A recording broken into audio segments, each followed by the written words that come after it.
I want to read this morning from the 10th chapter of Mark, a short passage of Scripture, verses 32, 33, and 34, but an important, significant passage of Scripture. Mark chapter 10, beginning at verse 32. They were on the road, they being Jesus with his disciples. They were on the road going up to Jerusalem. Jesus was going before them, and they were amazed. And as they followed, they were afraid. Then he took the 12 aside again and began to tell them the things that would happen to him. Behold, we are going up to Jerusalem, and the Son of Man will be delivered to the chief priests and to the scribes. And they will condemn him to death and deliver him to the Gentiles. And they will mock him and scourge him and spit upon him and kill him. And the third day he will rise again. May the Lord add his blessing to the reading of the word. You know, there are times when life throws you a punch that you don't expect. You don't see it coming. Okay, for how many of you did I not need to say that? You knew that without me saying it, right? There are times when life throws you a punch that you don't expect. It's one of those punches that takes the air out of your lungs and just leaves you gasping. A punch that seems insurmountable. You're just cruising along in life, things are going great, and then boom, it all comes tumbling down around you. Have you been there? Maybe I should say, have you been there this week? Maybe about a year ago? Devastating tornado, followed within days by the realization of this worldwide pandemic. Things cruising along, just hunky-dory. And then all of a sudden, this shock wave of uncertainty. And for some, fear. When we read here in this 10th chapter of Mark, these few verses, I hope that one of the things that we can kind of pull out from this passage of Scripture is that fear is nothing new.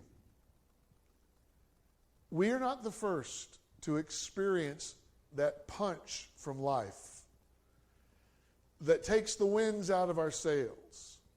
We are not the first to face uncertainty about tomorrow that causes concern and, yes, perhaps even fear. Fear is nothing new. In this brief passage, Jesus and the disciples, they're just cruising along. Things are going along pretty well. Let me give you a little bit of context to what's going on here. As we read in that passage of Scripture, they're on their way to Jerusalem. But this is not just another trip to Jerusalem. No, this is the trip to Jerusalem that we will commemorate next Sunday on Palm Sunday. This is the trip to Jerusalem where Jesus would make his triumphal entry into Jerusalem, and the people would wave the palm branches and they would lay down their coats for him to enter into the town, into the city of Jerusalem. It's that trip. They're on their way to Jerusalem for that purpose. So now put yourselves in the minds of the 12. It's about as good as it gets. Here they are, they're journeying along in life. They have been accompanying the Messiah, the one who that now they realize is the Messiah. They've been accompanying him for about 3 years. And in their minds, this might be the trip to Jerusalem where he takes over, where he takes charge, where he sets aside the Romans. And then Jesus drops this bombshell that he's going to die. Man, you talk about having the wind knocked out of your sails. You talk about life throwing you a punch that's unexpected. And yet, this should not have been completely unexpected for the disciples. Because actually, this is the third time in the book of Mark. This is the third time that he has thrown that punch. The first time was in Mark chapter 8. Remember, Jesus said, this was in Mark chapter 8, "Who do men say that I am?" And they answered, some think this, some think that. And then Jesus said, "But who do you say that I am?" You remember this? And that's where Peter said, "You are the Christ. You are the Messiah." That's where Peter said, "You are the one." And when Peter responded, "You are the Messiah," Jesus' response back to Peter in chapter 8 was that he would suffer, that he would be rejected, and he would be killed. Then, in chapter 9, oh, wait a minute, before I go to chapter 9, I got to say something about the end of that interchange, or exchange in chapter 8.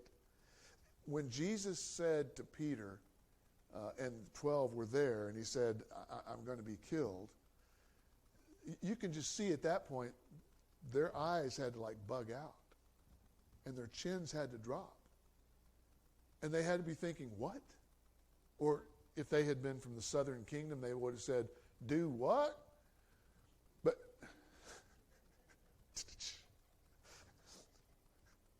it was such a shock to them.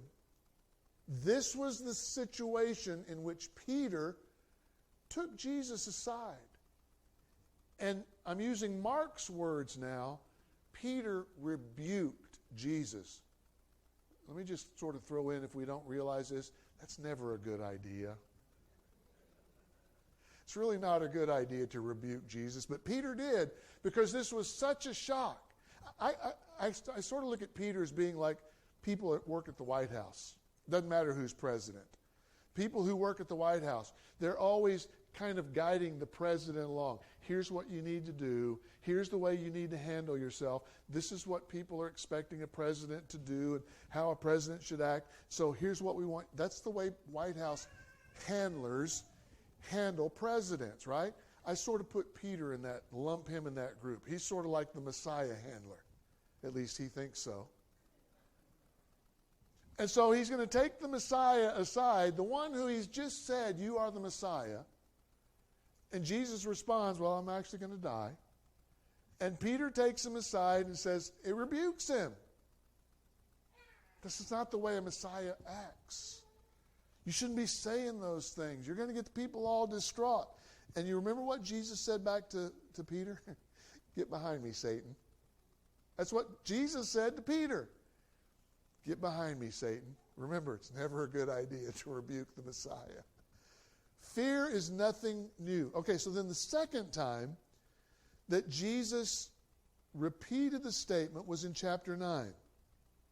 He said once again he would be killed. Mark records in chapter 9 that the 12 didn't understand what he meant, but they were afraid to ask him. They're still, "Do what?" They don't get this. And now here in Mark chapter 10, this passage that we're reading, it's the third time that Jesus has made this statement that he is going to die. Something important about chapter 10 that I want us to see about this third time that Jesus says these words. This time, Jesus is much more specific than the first two times. He goes into more detail.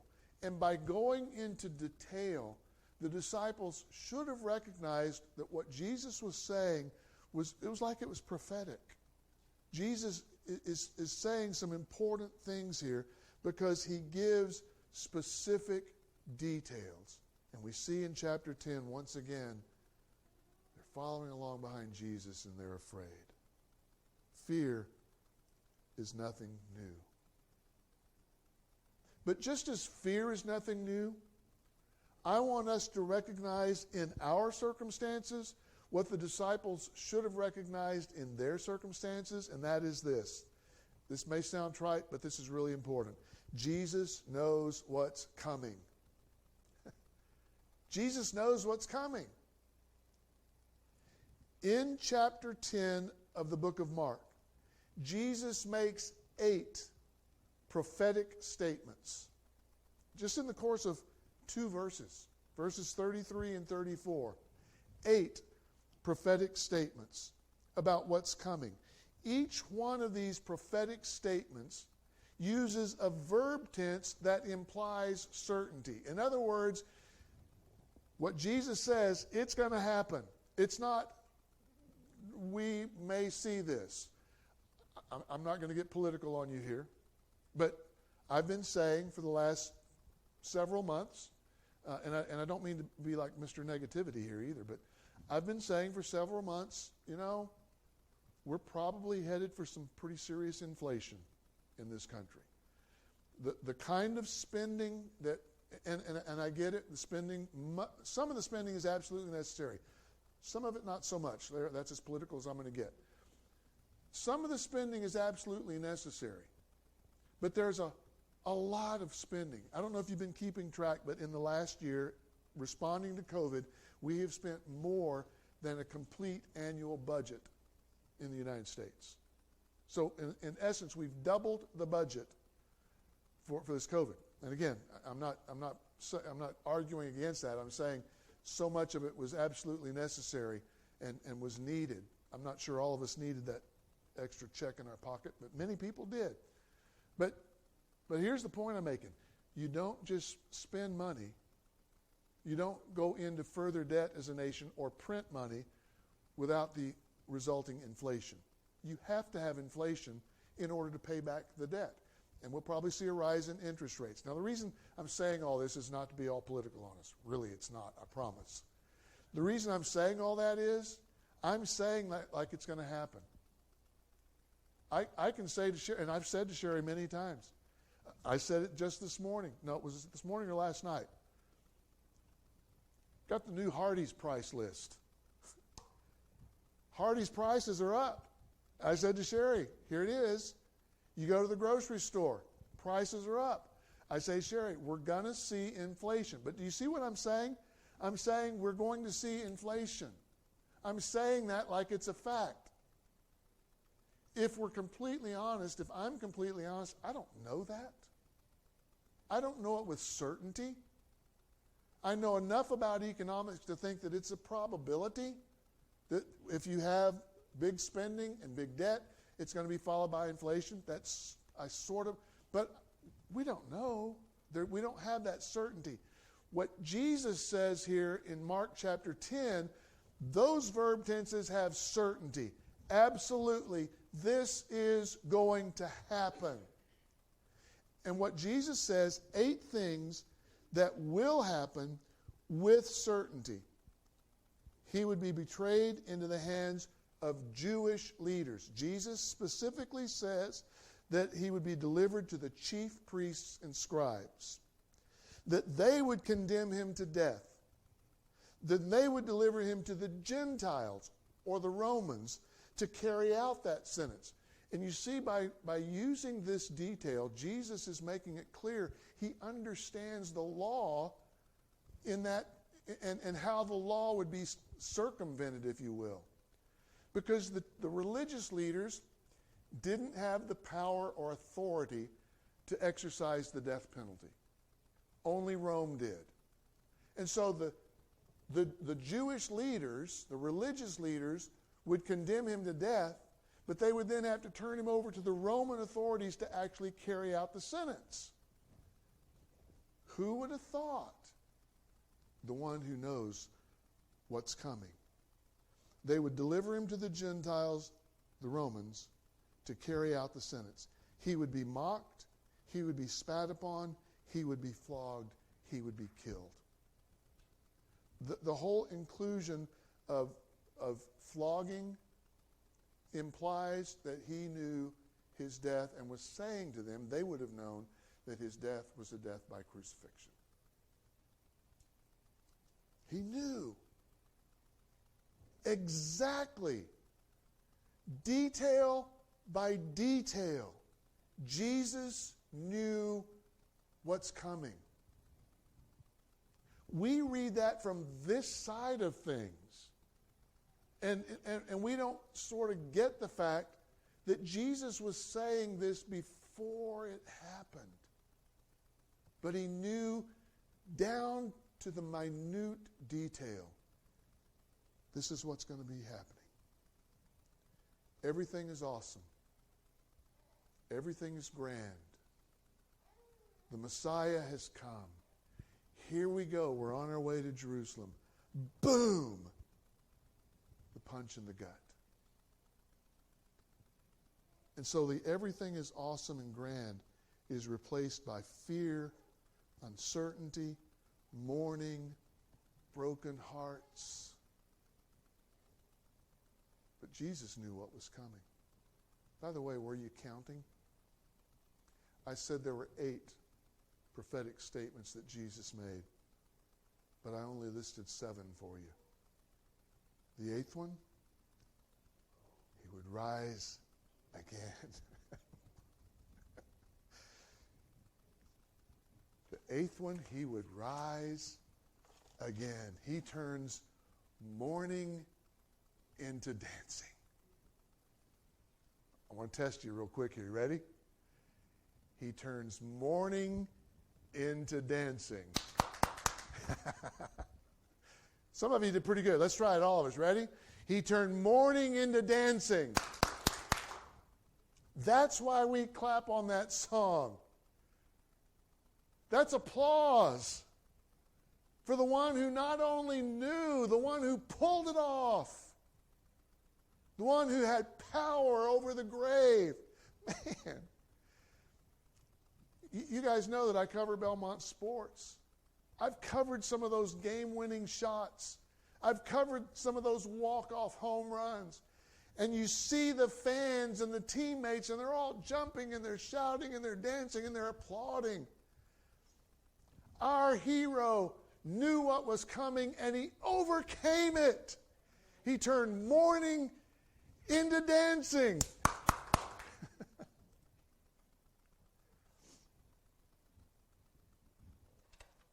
Okay, so we've taken a big punch or two, haven't we? Even beyond the tornado and a year of COVID,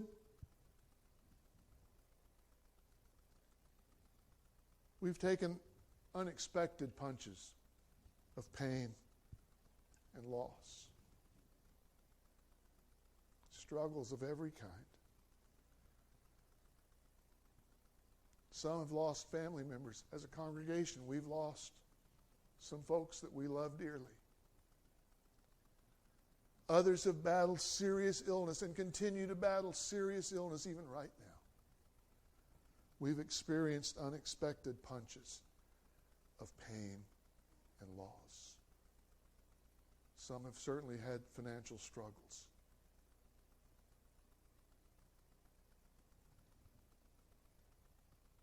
None of it surprised him. We got the wake up at 3 o'clock in the morning on March 3rd of last year, and we were shocked and surprised. He wasn't. We got the call that the NCAA tournament was canceled last year, and that sort of began the dominoes, that everything was essentially shutting down, and we were all surprised. He wasn't. We get the calls about people who pass away. We get the calls about people that are going through struggles. Many times these things surprise us. Not him. None of it surprises him. He knows what's coming. And oh yeah, he knows the final score. We are dancing.